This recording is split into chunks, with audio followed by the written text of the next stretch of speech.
Jonathan Taylor was a man on a mission, dominating the Tennessee Titans and leading the Indianapolis Colts to a much-needed victory.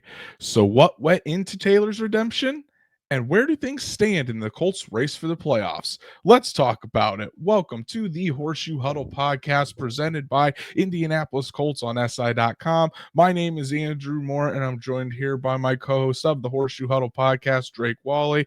Drake, what a day for Jonathan Taylor. Redemption after the blunder against the Broncos. Couldn't have come out and performed any better against the Titans team that wasn't terrible against the run, but simply put, Jonathan Taylor was better than every single defender out there for the Tennessee Titans, and he showed it yesterday in dominating fashion. Yeah, and I think that we expected him to some capacity to have a good game, a good bounce back performance, because if he scores that touchdown against the Broncos, you're looking at a pretty good game if he doesn't drop the football in front of the end zone. So for him to go out there, though, and have the game that he did, and we'll get into the numbers, dominant, looked like 2021, looked like an all-pro form of himself. I think this is the first time he's had over 200 rushing yards since that year, if I'm not mistaken. I think that's what they said on the broadcast. This was the game that he needed, and the entire offense leaned on him like it was 2021. And the only thing missing was Carson Wentz out there as the quarterback. So it was awesome. I think that along with the rest of the offense, as far as the offensive line is concerned, and then some of the defensive counterparts, man, this was a good game. But yeah, you can't talk about it without first and foremost saying the most important factor was Jonathan Taylor's performance. Yeah, Taylor, the offensive line was in sync. We'll talk about Anthony Richardson. A lot of things to get to on this Victory Monday. Guys, obviously, we are not live this evening. We're recording this on Monday morning because I'm heading out to town for Christmas, going to see the wife's family for the next couple of days. But we still wanted to get this out to you guys at our normal time. Enjoy your Victory Monday. Unfortunately, not live, but we'll be back live on Thursday night. If it gives you the perfect opportunity to go follow us on all of our socials, like Horseshoe Huddle on Facebook, follow at Colts _SI on X,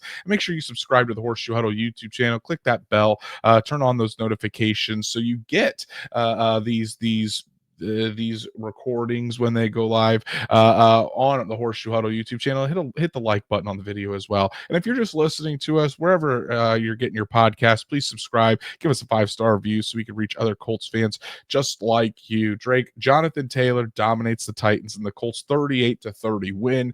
The score was not indicative of how this game went. The Titans tried to make a game of it because the Colts got a little bit too conservative at the end. But it really wasn't close. This Colts team completely outmatched the Tennessee Titans, and it all starts with Jonathan Taylor on the ground. Let's just run through the numbers real quick, Drake. 29 carries for Jonathan Taylor for 218 yards, 3 touchdowns. That's the second most yards of Jonathan Taylor's career in a game, and the third most yards for any running back in Colts history in a game. Taylor obviously has that with that 253-yard performance against the Jaguars back in 2020 to end the season. And then I think Edgerrin James is second with a 219-yard performance, and Jonathan Taylor right there in third now with 218 yards. Drake, just give me your overall thoughts on Jonathan Taylor's performance and kind of what you were thinking and what you were seeing throughout the game as he was just over and over taking it to this Titans defense that really had no answer for number 28. I mean, first off, had to happen. I mean, you had like we mentioned, this is a game that he needed, but you would have been okay with 20 to 25 carries for $115 and a score. You would have been okay with that if they would have gone out there and still won the football game. 29 attempts. I mean, it's not often in the NFL you see running backs 25 carries, 30 carries. That's college football, right? That's where you see 30 carries. They just said, look, Jonathan Taylor, consistently he was getting 3-4 yards, okay, which once you get a guy like Taylor to 3 or 4 yards, then you're dealing with potentially a missed tackle, a broken tackle, a couple extra yards. It wasn't just the 70-yard scamper. It wasn't just, I think he had a 40-yard scamper the first time. It wasn't just those big touchdown runs, because even taking those out, you're still talking about over 100 yards for the day. I mean, Taylor was consistently finding space. And there was a couple times he got stuffed at the line. Well, listen here, people, when you run the football, 29 out of your 61, by the way, 29 of the 61 plays went to Jonathan Taylor. All of them handoffs. Not one was a pass. I mean, this was old school football. The Colts have had some offensive line issues, I think, from Glowinski's standpoint. They're at the right guard position at times. But, man, you got to be happy with Jonathan Taylor's performance, the offensive line. In short, it was a massive performance, and I think it gives you a lot of confidence for the rest of the season that they might be able to win those last 2 games. Yeah, and I think we talked about this last Thursday that Jonathan Taylor had to redeem himself, from that Broncos blunder. And after the game against Denver, he was obviously, and visibly upset. And who wouldn't? Because he personally felt like he lost that game for the team. And I know his teammates, Anthony Richardson came out and said, "Well, I threw 2 interceptions. I have to be better." But Jonathan Taylor felt that like the reason they lost that game was because of him. And there's certainly an argument for that, because once the blunder happened, the momentum just completely went away. Colts were never able to recover. And then I wrote a piece on Jonathan Taylor that ironically came out Sunday morning, because my internet went out on Saturday, couldn't get it posted, got it finally posted and finished on Sunday morning right before the performance. And the title of it, was that he was ready to get over the Broncos blunder. And while he consistently said throughout the week that he's not motivated by it, you kind of move on, and it's a different week, so you kind of just prepare the same.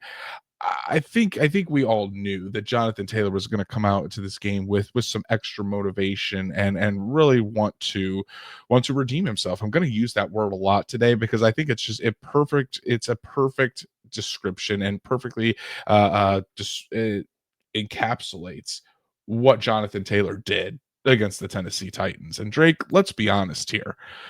Jonathan Taylor broke the will of the Tennessee Titans on Sunday. Mo Alley-Cox had a fantastic quote after the game where a Titans defender was calling out the play saying, watch the screen pass. And the Titans defensive end said, no, they're going to hand it off to Jonathan Taylor. He's probably going to run for over 300 on us. And Mo said, at that point, we knew we had got them. We knew that they were done for. They didn't even want to be on the field anymore.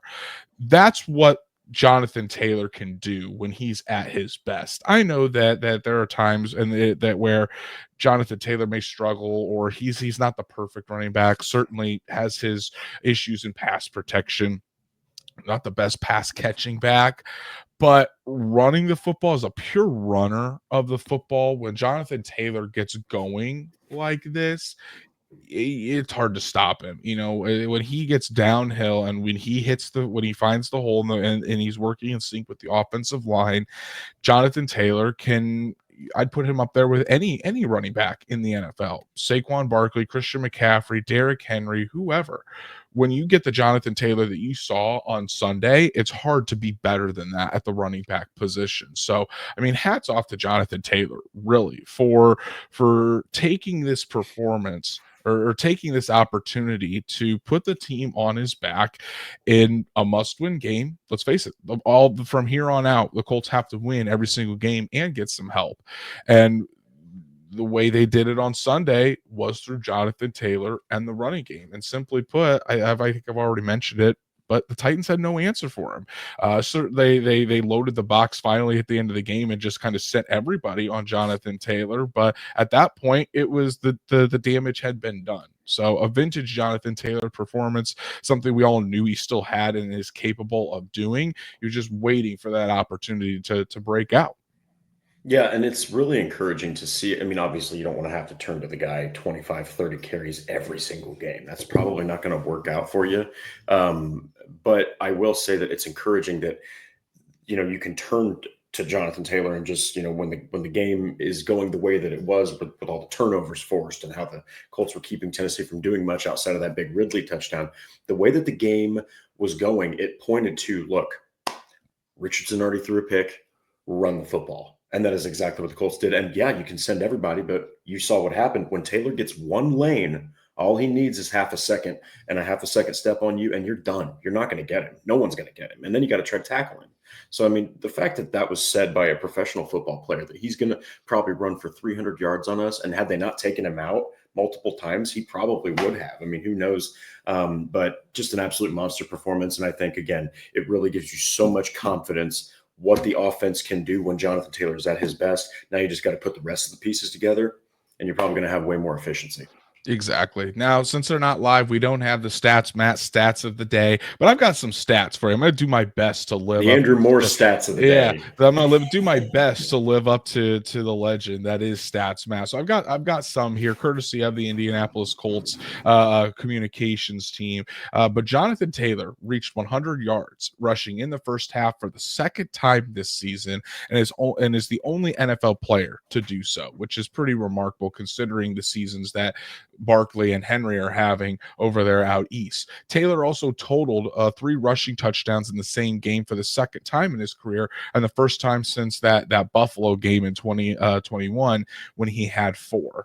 And here's another one that this is just absolutely crazy. He is one of 2 NFL players this season to have 2 60-plus rushing touchdowns in the same game. Saquon Barkley back in week 12 was the other against the Los Angeles Rams. And I want to talk about those 2 touchdowns runs, Drake, because it really encapsulated what the Colts ground game yesterday. And it allows us to talk about the offensive line, which did a phenomenal job. That first run, the 65-yard touchdown in the middle of the second quarter, Colts and Titans are tied at 7.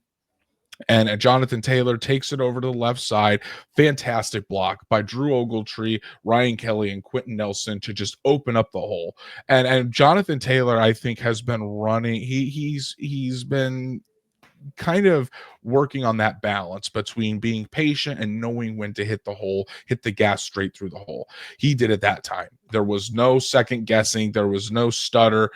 It was full speed as soon as he got the football. Ran straight through that hole. All he had to do was make Amani Hooker miss, left Hooker in the dust, and it was gone. Touchdown, Jonathan Taylor put both hands over the football as he crossed the goal line and ran straight through the tunnel. Love that celebration, Jonathan Taylor. If you do that every single time, I would not complain. Let's make that your normal celebration of just finding the tunnel and running through it with the football every single time. But that just the offensive line, and credit to Drew Ogletree too, fantastic block. And then on the 70-yard touchdown run, Drake, to open up the second half, it was the same thing, kind of. Matt Gonzalez from his right tackle spot pulled and took the edge rusher. Bernard Ryman collapsed down. Taylor just ran right in between Gonzalez and Bernard Ryman, made a guy miss again. And when you have Jonathan Taylor in the open field, you're not going to catch him. That 4.3 speed, when he turns on the burners, I think on both those touchdown runs, he got over 21 miles per hour, which is absolutely flying. So, but Drake, that it kind of just speaks to the offensive line and how good they played. Yes, Mark Lewinsky, I think, had some issues in pass protection, but in the running game, you're talking about Bernard Ryman, Quentin Nelson, Ryan Kelly, Matt Gonzalez. Those guys were fantastic all day long. And I think getting, for all the talk about Ryan Kelly and how the Colts need to move on, I really think getting Ryan Kelly back helped in this one. It helped with the protections up front. It helped with the communication. And I think you saw how much better this Colts rushing attack was with Ryan Kelly out there. Yeah, and I mean, he's also a captain. He's also making play calls. He's making adjustments. He's helping Anthony Richardson at the line of scrimmage as well as his counterparts. So, I mean, he's a complete commander that just returned to the field as well. It's just really encouraging to see such a great performance, because there were moments where you saw Nelson and him just absolutely mollywhopping Tennessee Titans defenders. Mm-hmm. And that you open up lanes like that for Jonathan Taylor, it's just going to put a world of hurt on the opposition. So I am really excited that Ryan Kelly had such a good performance, but I do have to say, Matt Gonzalez, we're still unsure about, Braden Smith's, situation and what's going on. Hope everything's okay with him, but you are seeing possibly a solution, at your swing tackle spot. I mean, Matt Gonzalez, man, he played really well. He's had good moments this season. Obviously your bad moments being a rookie, third rounder, but really encouraging stuff. Same thing from Bordolini, but man, Gonsalves, I agree with you, man. I thought that he looked really good and very strong in the run game. Yeah, he did. And then when you look at that the grades, because the grades from Pro Football Focus actually just came out for this game. I've got them up right now. The top three. If Jonathan Taylor wasn't the top graded player yesterday, according to Pro Football Focus, the top two guys, Bernard Ryman, Quentin Nelson. Bernard Ryman with an elite grade of 91.3, run blocking grade of 90.5, pass blocking 85.5. Bernard Ryman was fantastic yesterday. Quentin Nelson, the same thing, 85.5 overall, 81.5 run blocking grade. So those two guys over on that left side did work for Jonathan Taylor yesterday. And really the entire running game as a whole for this Indianapolis Colts team, Drake, a franchise record 335 yards on the ground on 50 carries, 50 carries for the Indianapolis Colts yesterday. 11 pass attempts by Anthony Richardson. And you know what? Anthony Richardson was completely fine with it. I would be too. I've said this about Shane Steichen before, and yesterday proved that it's still true. If Shane Steichen finds something that is working, he's like that kid that you're playing on Madden online that uses the cheese plays, where he's just going to spam it over and over and over again until you stop it. That's what Shane Steichen did yesterday. He spammed the run over and over and over again and dared the Titans to stop it. And they really didn't until the end of the game. And then Anthony Richardson kind of ended it with his arm and his legs. So, but Drake, I think I wanted to ask you this. With that performance yesterday against the Tennessee Titans, I know we're very late into the season, week 16, but I think that this could be the identity of the Indianapolis Colts moving forward, not just the rest of this season, but heading into 2025. I really do think that the identity of this team needs to be run first. I know Shane Steichen says we throw to score points and we run to win. But I think that may need to change a little bit, because of what you saw with this healthy offense, or mostly healthy offensive line. And with those young guys growing, moving forward in Gonsalves, we'll see if Kelly's back or Bordolini is in there. Obviously, Will Fries is fantastic as a run blocker, but having a run first offense and keep still continuing to put this offense through the run game with Jonathan Taylor and Anthony Richardson and being a smash mouth football team. I really think that's what needs to be the Colts' identity moving forward, because when you do that and you really establish the run, that's when you're able to take the deep shots to an AD Mitchell and Alec Pierce. That's what opens things up over the middle for a Michael Pittman and a Josh Downs. So I wanted to ask you, what do you think that this was a game? Are you seeing the same thing that I'm seeing, where this is really what the identity of the Colts needs to be moving forward, or do you think this was just kind of a one-time occurrence for this Colts team?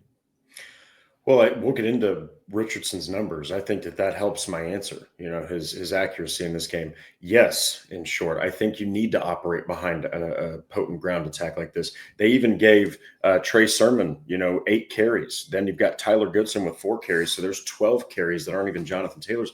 You've got a running back room behind Taylor, a couple guys that have different skills, skill sets. Like Trey Sermon's the short yardage guy. Goodson's more of your pass down back, and he's more of your elusive guy. I love the fact that they ran the ball 50 times. Is that going to happen weekly? No, but it helps Richardson. It helps the offense become more explosive on those deep shots. Guy like Alec Pierce, when he comes back, he's going to be a huge beneficiary of an offense like this, because you're going to be able to use play action, option reads, all sorts of things open up when you can run the ball like this. And I think until Richardson really gives the coaching staff a little more comfortability with 25 plus passing attempts, and that he can hit, 55% or at least half of them or more, I think this is how you need to roll it out. Plus, your best offensive player, I know Anthony Richardson's got a lot of talent. I don't think he's there yet. Your best offensive player is Jonathan Taylor. You need to give him the football as much as possible. Yeah, and again, it takes the pressure off of Jonathan Taylor. And here's the thing too. Obviously, you don't want to run Taylor 30 times a game. No, no, no. I mean, because by the end of the season, he's going to be toast. But I think the Colts have an opportunity to really adjust here. And I think one of the we always talk about Shane Steichen and why he was brought into to Indianapolis was to develop a young quarterback. And while that's a lot of that is true, one of the things that made him so good as the offensive coordinator for the Philadelphia Eagles, when you think about that Eagles team that went to the Super Bowl when Shane Steichen was the OC, their rushing attack was so dynamic and so creative. Now, you got to credit the offensive line for the Philadelphia Eagles, which is still an absolute unit, one of the best units in the NFL. But when you're talking about the running backs that they had there, Miles Sanders, who hasn't done anything since his Eagles days, Boston Scott, Kenneth Gainwell, all fine running backs. None of them the caliber of talent that Jonathan Taylor is. Jalen Hurts, obviously fantastic quarterback running the football. Anthony Richardson, I would say, is a better rusher of the football than Jalen Hurts. I mean, simply on talent alone.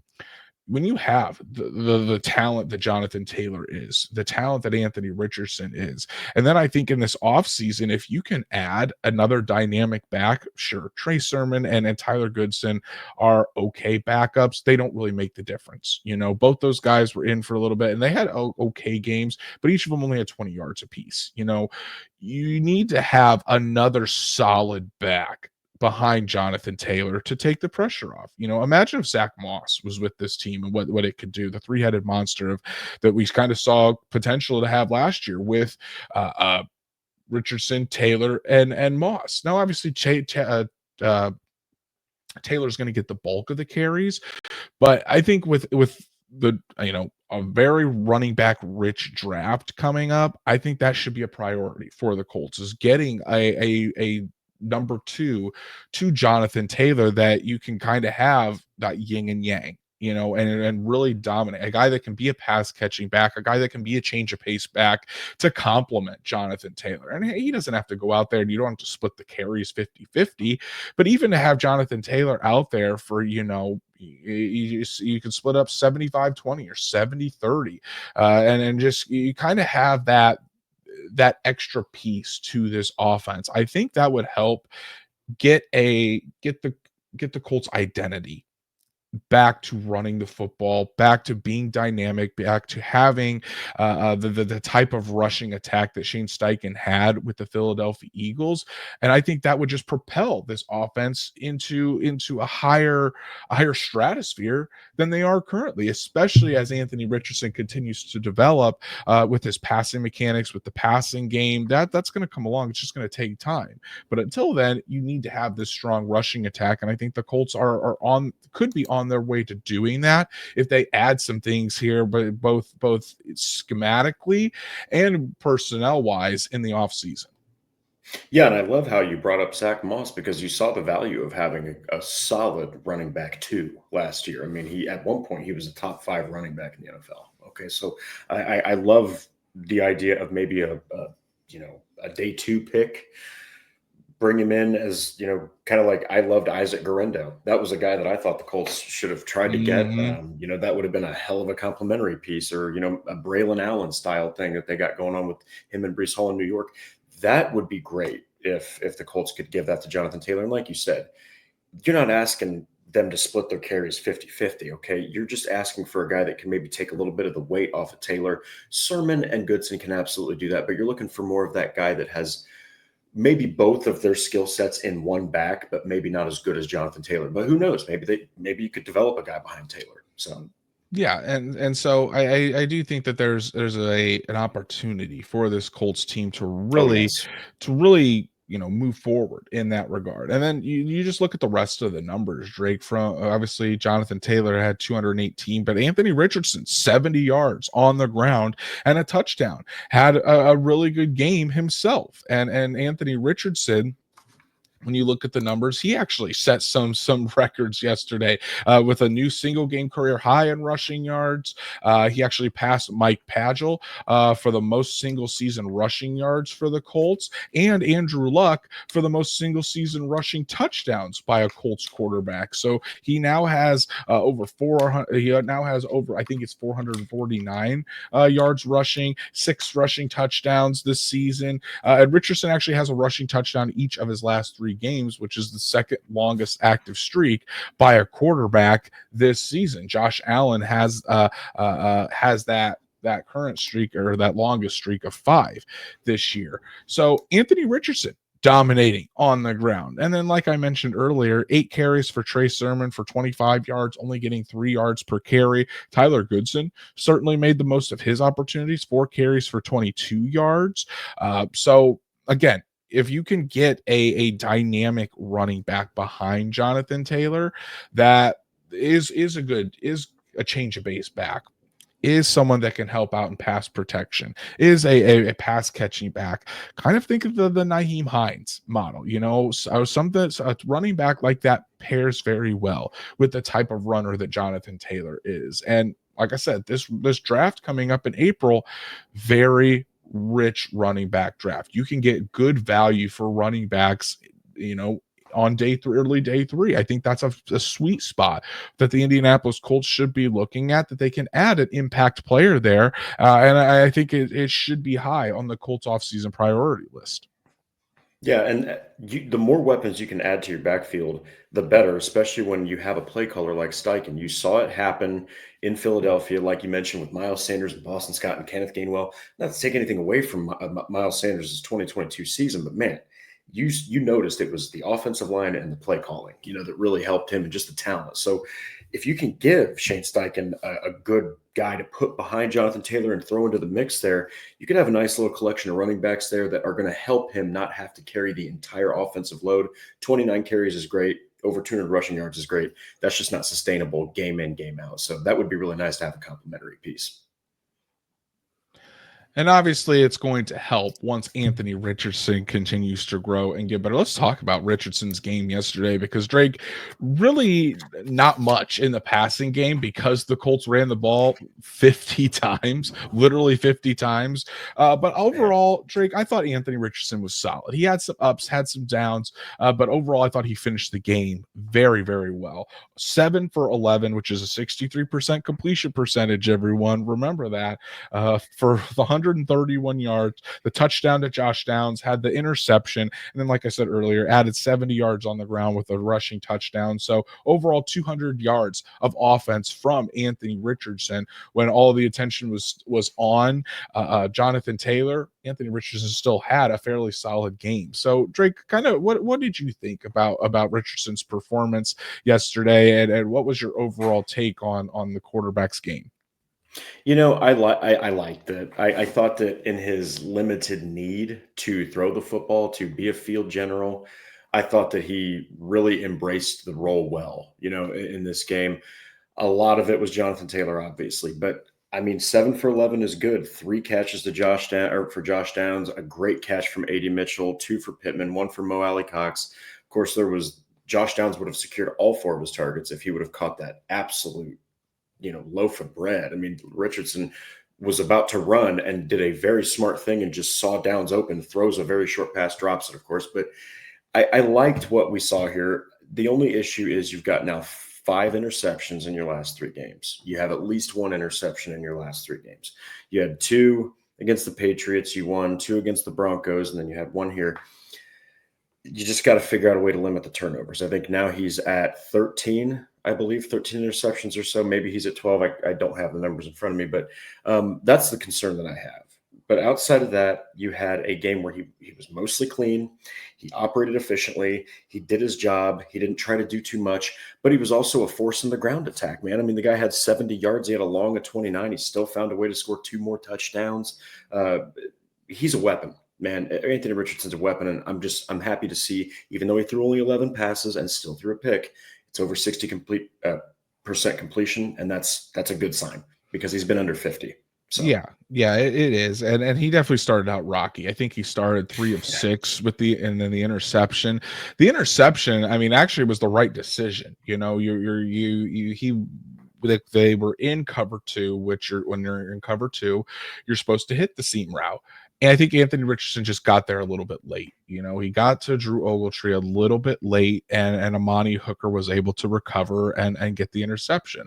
Also, it seemed like Richardson was trying to put some touch on the football instead of kind of just driving the football through there.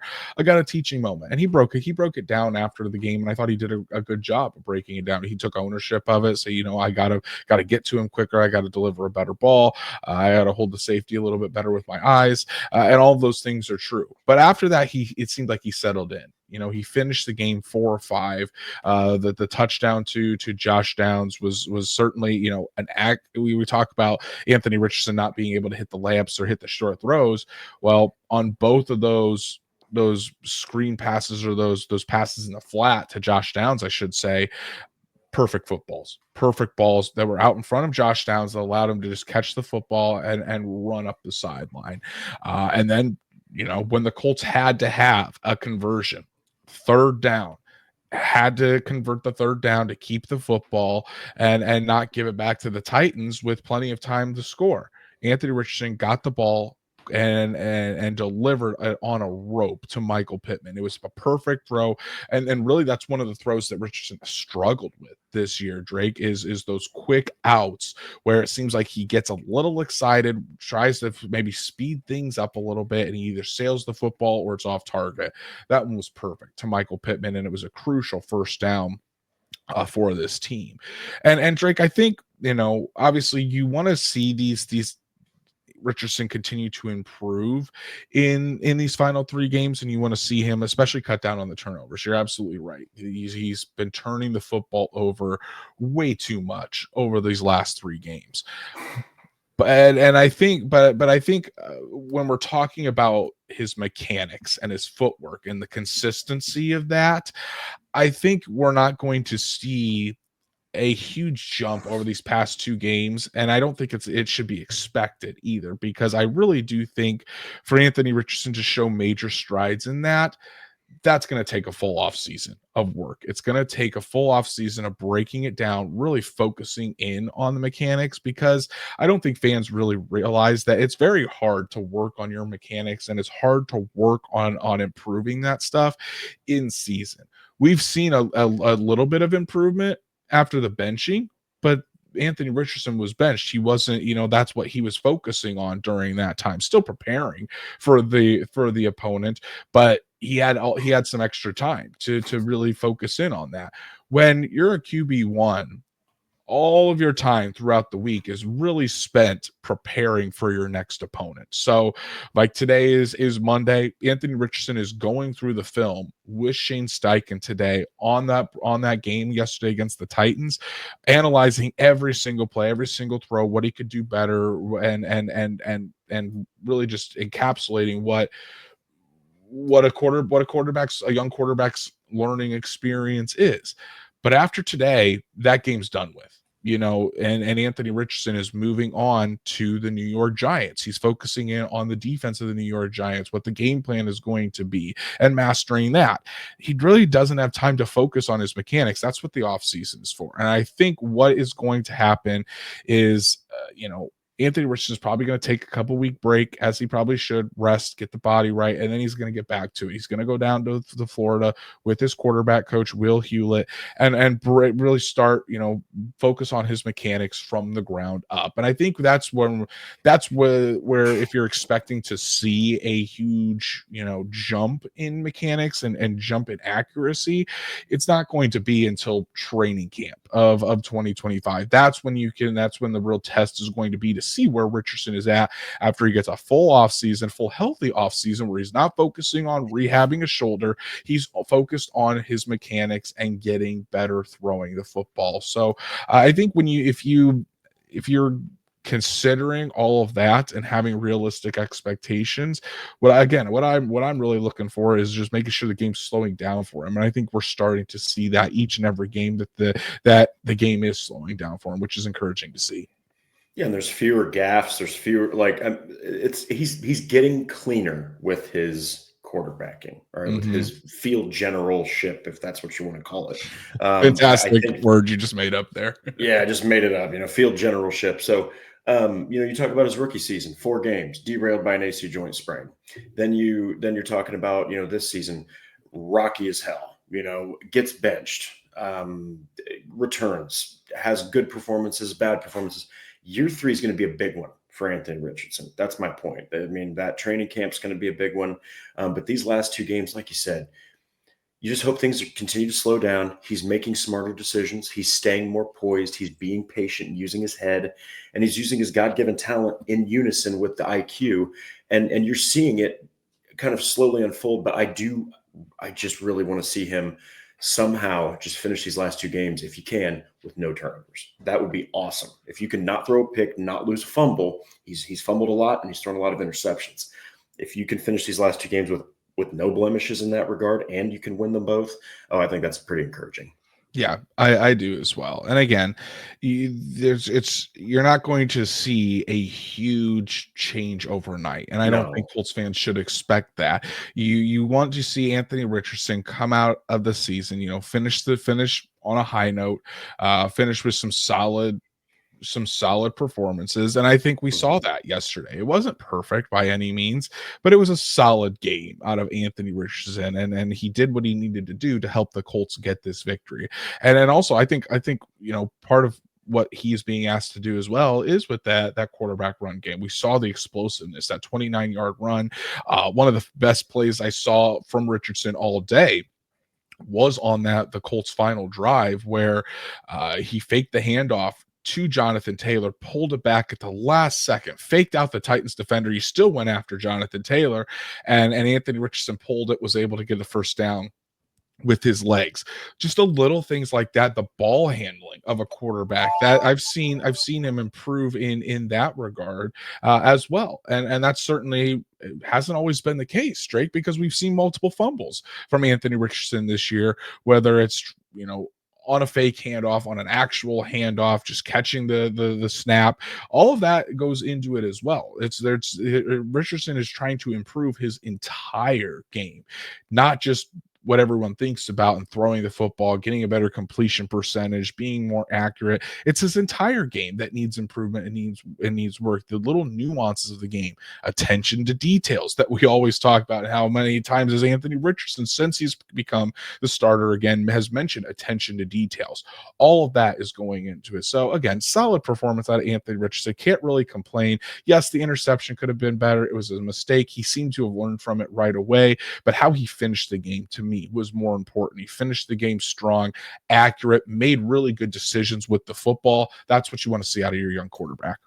Yeah, and he's showing leadership ability. He's shown it against the Jets. He showed it against the Patriots. Yes, not the cleanest games. Yes, turnovers, but he won. All right, he went out there and he made critical plays when he needed to.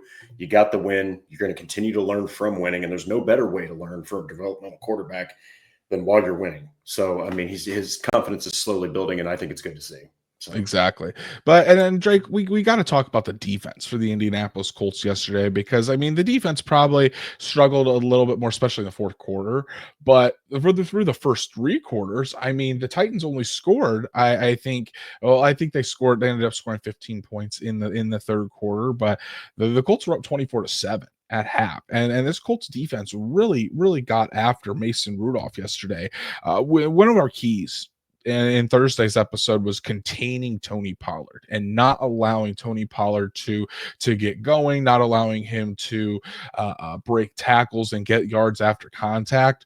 Well, Drake, Tony Pollard yesterday, 8 carries for 35 yards, only 35 yards on the day. Tajay Spears was a little bit better, or actually wasn't as good. But he the only reason he had a bigger impact was the 2 touchdowns. But Tajay Spears only 27 yards on the ground yesterday, 65 yards total rushing for the Tennessee Titans. The Colts run defense was stellar yesterday against these 2 backs. And I think a big reason for that, Drake, was DeForest Buckner. DeForest Buckner was an absolute monster. I mean, you look at it, and the box score doesn't do it justice.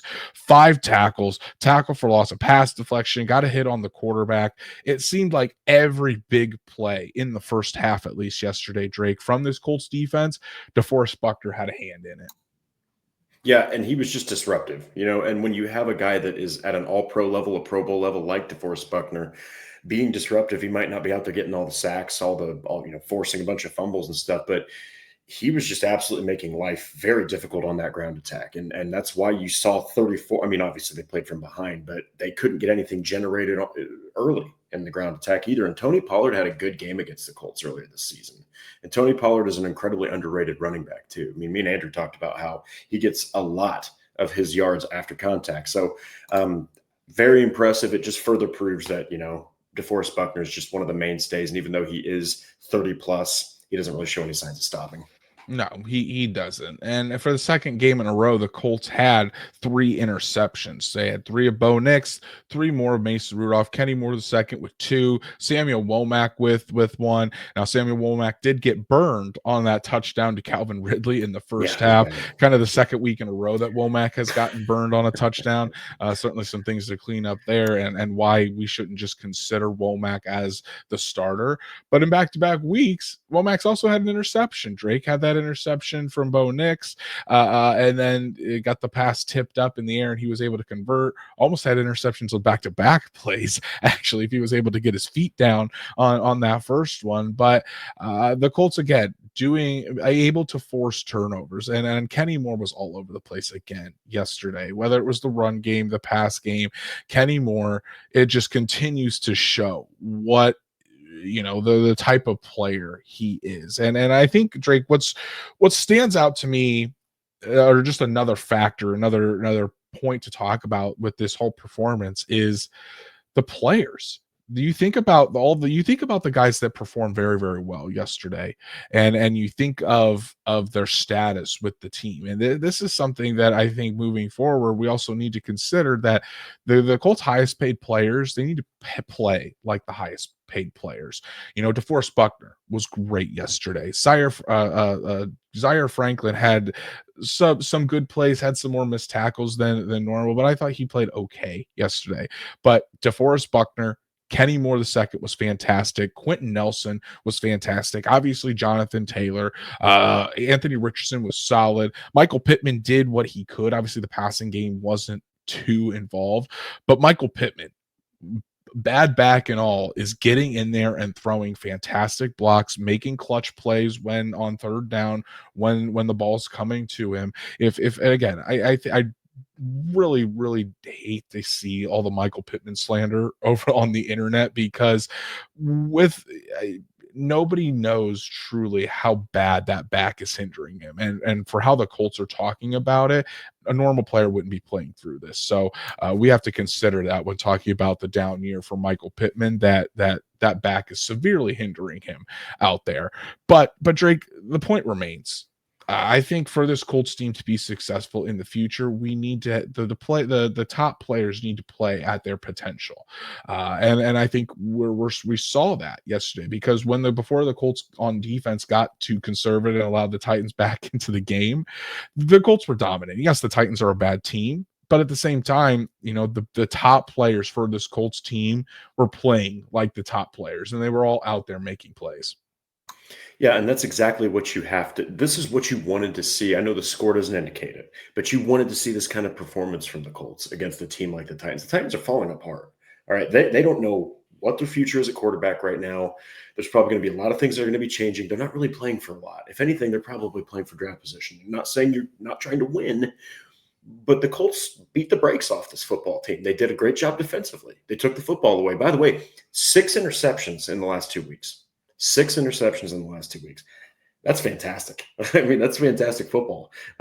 Say what you want. I wasn't the happiest with the conservative nature at the end of the game, because I did feel like it was a little too close. But, you also still won. You were dominating for most of the contest, and I think you've got to be really proud. The defense absolutely showed up. And again, I know we've said this multiple times, but if the Colts can finish 9-8, even if they don't make the playoffs, which they probably won't, if they can finish 9-8 with a 3-game win streak, man, That's really encouraging. That takes you into the 2025 offseason with way more hope than finishing 6-11 or 7-10.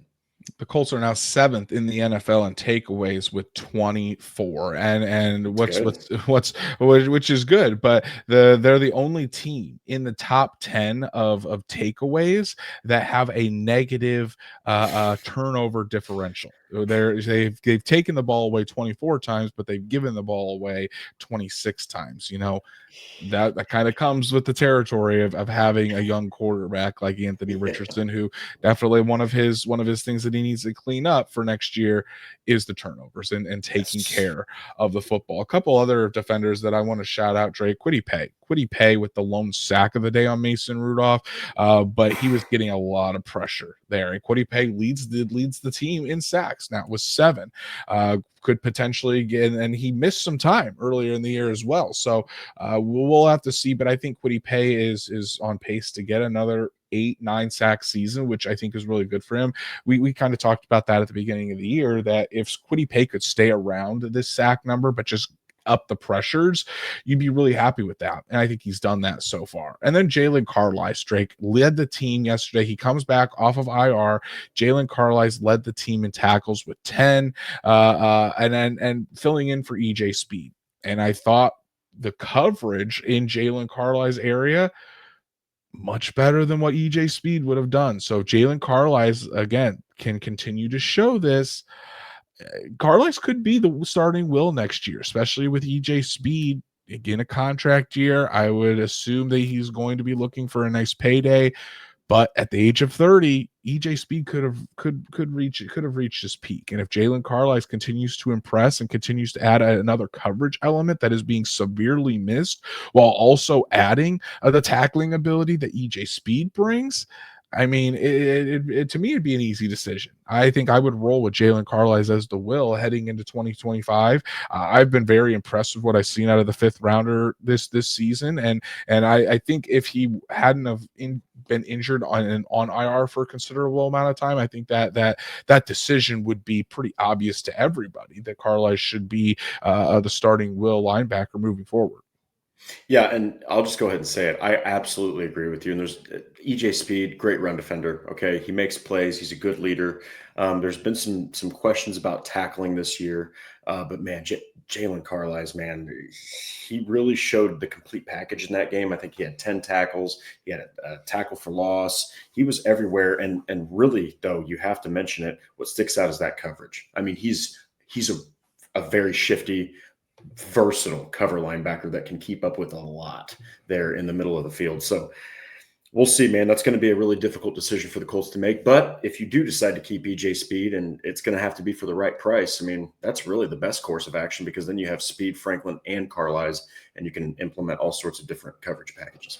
Yeah, exactly. And I'm looking on Pro Football Focus right now, and obviously Jalen Carlisle doesn't qualify because he hasn't played enough snaps this season. But if you ignore the snap minimum, Jalen Carlisle is currently ranked as Pro Football Focus 7th best coverage linebacker in the NFL. And the thing is, Drake, he's just learning the linebacker position. He was primarily a safety at Missouri. Give this kid time. I think this kid is going to be another really nice find at linebacker by Chris Ballard and the Indianapolis Colts. So, I mean, not a perfect performance, certainly, by the defense yesterday. Got too conservative too early. And when I saw Gus Bradley go into that cover 2, kind of that prevent, halfway through the 3rd quarter, my definitely wasn't the happiest, because I knew kind of what was coming, and sure enough, the Titans did make a run back. But again, you got to credit the guys for making plays out there. So a Colts win in week 16 over the Titans brings them to 7-8. Playoff hopes still alive. I think the Athletic or the New York Times calculator currently has their odds at like 15 or 16%, Drake. And they still have a ways to go before you can consider them to a lock or in a good spot to make the playoffs. So when you look at this and you see what has to happen, obviously the Colts have to win out. I think the Chargers would have to lose out, or the Broncos would have to lose out, and then the Bengals and or the Dolphins would have to win out as well.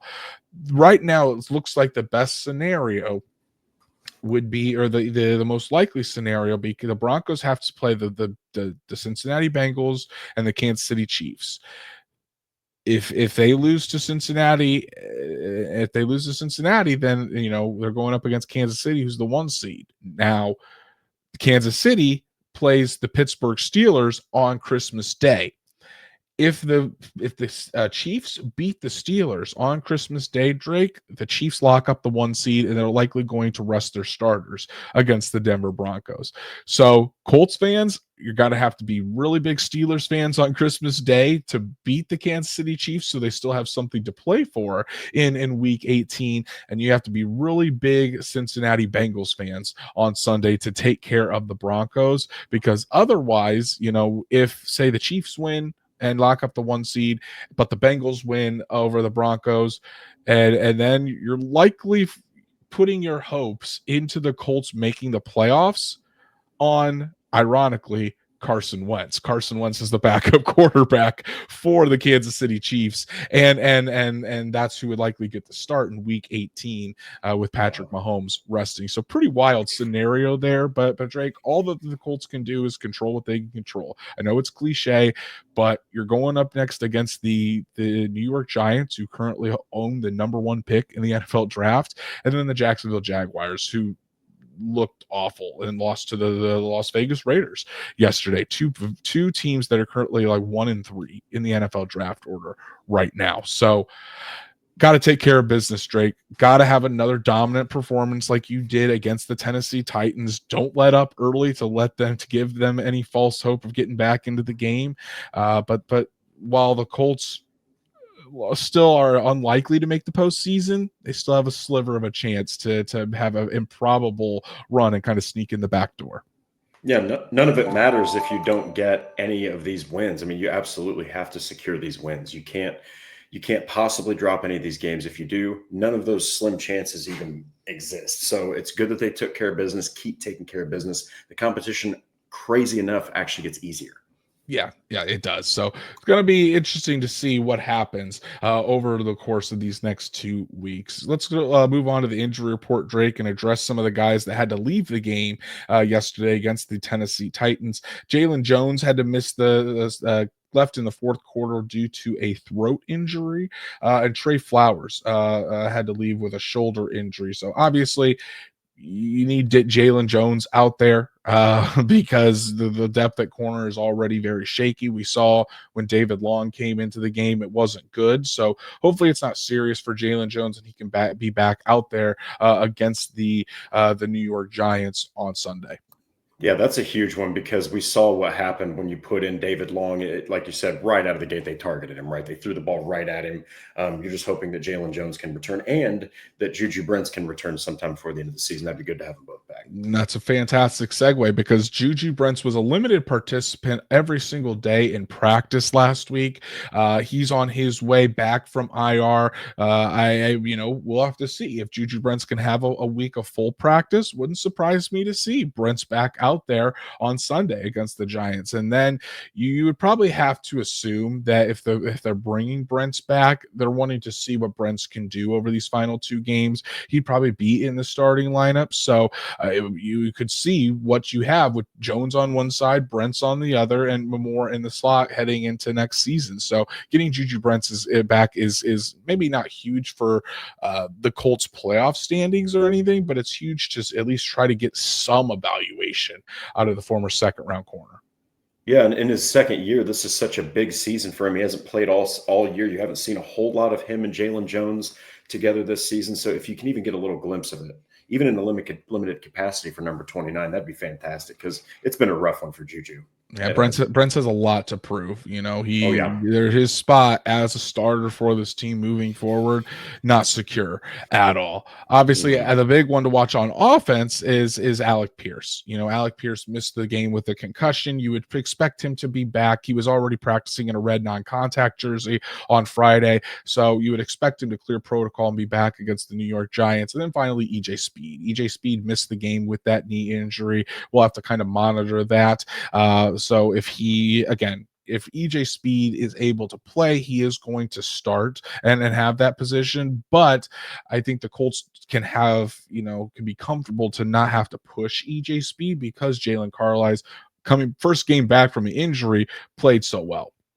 Yeah, and of course you want EJ Speed back. He's a great run defender. I do think he's obviously going to be a better run defender than Jalen Carlisle, which, again, if you can somehow keep EJ Speed in the offseason and you get all three of those linebackers, that's great for your defense. But yeah, it would be awesome if EJ Speed could return for these last two games. Gives the Colts the best chance to win. Yes, I think EJ Speed does still have a pretty important role on this defense. No news or rumors to talk about today, so let's wrap up the show with the Colts player of the game. Drake, this one's obvious. It's Jonathan Taylor. I know, there's really no debate. Let's go over the numbers one more time. 29 carries, 218 yards, 3 touchdowns for Taylor. Absolute redemption from what took place against the Broncos. Put the team on his back, literally broke the will of the Tennessee Titans, and reminded the entire football world that he's still one of the best running backs on the planet. Yeah, and he essentially carried the offense. It was one of those games where you see in college where half the snaps go to one guy. 61 offensive plays, 11 passes, 50 runs, 29 of the 61 plays, though, they went all to Jonathan Taylor. Congratulations, because hell of a bounce back performance. We didn't expect that big of a bounce back performance, but really shut everybody up that were, detracting him from that fumble. And that's the JT that we all know and love, and why, and what reminds us of why he is paid so highly as he is, and why he's such a dangerous weapon for the Indianapolis Colts. So that's our show, everyone. Really appreciate you all tuning in. Apologize that we couldn't be live tonight, but hey, thank you so much for enjoying your Victory Monday and spending time with us, even if we're not live this evening. You can still leave a comment down below. Tell us how we did. Be sure to give us your thoughts on the game. What do you think about Jonathan Taylor's performance, and what you think about Anthony Richardson, the defense? Let us know in the comments below. Be sure to follow us on all of our socials, like Horseshoe Huddle on Facebook, follow at Colts_SI on X, and subscribe to the Horseshoe Huddle YouTube channel. Hit that bell so you have those notifications turned on, and leave a like button on the video as well. And then wherever you listen to podcasts, please subscribe, give us a 5-star review on there so we can reach other Colts fans just like you. Drake, it's Christmas week, but we're still going to be putting out content on horseshoehuddle.com. I already know you've got some pieces out from the game. Tell the people what they need to go check out. Whole bunch of articles on big highlights that happened. So go check out, the article breaking down a couple of those Jonathan Taylor touchdown runs. But I also did my risers and fallers in the victory over Titans. It was difficult to find fallers. It was difficult to find negativity in this game, which is great as an analyst and for the Indianapolis Colts, if that's the case. Yes, exactly. Make sure you check those out. For me, it's about Jonathan Taylor in this game. So Jonathan Taylor spoke after the game, gave his thoughts on the performance, talked about those long touchdown runs, talked about the impact of the offensive line, how his teammates continued to have faith in him. You also hear from Steichen and Richardson on Taylor's performance.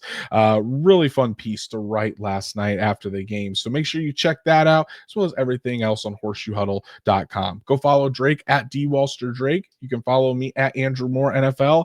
And guys, we'll be back on Thursday night to get you all set for the Colts matchup with the New York Giants. Another must win for the Indianapolis Colts. So everyone, Merry Christmas. Hopefully you have a fantastic holiday, and we'll see you right back here on Thursday night to talk more Colts football with all of you.